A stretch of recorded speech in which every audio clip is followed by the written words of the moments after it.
Lizzie Bland were a bonny lass, or so they said in Guiseley. The eldest of 12, her surroundings were poor but her inheritance was rich. Mum had been an actress, and young Lizzie's treasure was reading the play she found in Mrs. Bland's belongings. Before she was 12, Lizzie's dolls had been audience for countless performances. Shakespeare, always the tragedies. Lizzie was different, darker than her 11 siblings, and more beautiful and alive than anyone in her humdrum village. But Lizzie could only work at the factory and dream until age 17, while searching for more reading to fuel her imagination.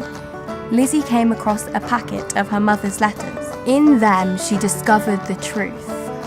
Lizzie, alone of Mrs. Bland's dozen, had another father, a Spanish actor who had once passed through Leeds. Now Lizzie knew how it truly felt to swoon in a tragedy, and she knew she didn't have to be Lizzie Bland anymore. In America, in 1872, audiences flocked to admire the newest sensation of a theatrical new world. Shakespeare's heroines were coming alive. Juliet, Beatrice, Isabella, Viola. Adelaide Neilson, a gypsy girl born in Zaragoza, so they say, was a runaway found sleeping underneath the trees in Hyde Park, London, and was placed upon the stage. To see Miss Neilson bringing Juliet to graceful life was to understand how Shakespeare truly represented nature. Her performances confirmed the triumph of his genius over the centuries that stood between his pen and the genius of the Neilson, the equal of his imaginative power. Poets sent Adelaide private verses of dedication. One American admirer parcelled up and sent her a living brown bear.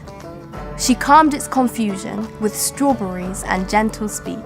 In Guiseley, there was no shame that their bonny Lizzie's childish recitals had all been a rehearsal for the beauty and transcendent drama of Adelaide. One Sunday, she appeared in church with her mother, and the congregation fought in the pews for a glimpse. She was so truly beautiful, it was said. To see her was to have a memory, never to be forgotten. Adelaide's holiday from performance, aged 33, exhausted and ill, was regretted on 2 continents. That it lasted just a few days before she died was a cause for international grief. The exquisite, poetic imagination of Adelaide Neilson was taken from a hotel room in Paris.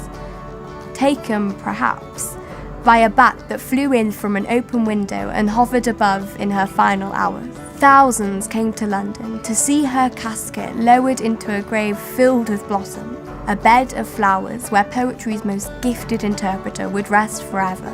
They mourned Adelaide Neilson of Zaragoza. They mourned Shakespeare's Juliet of Rome.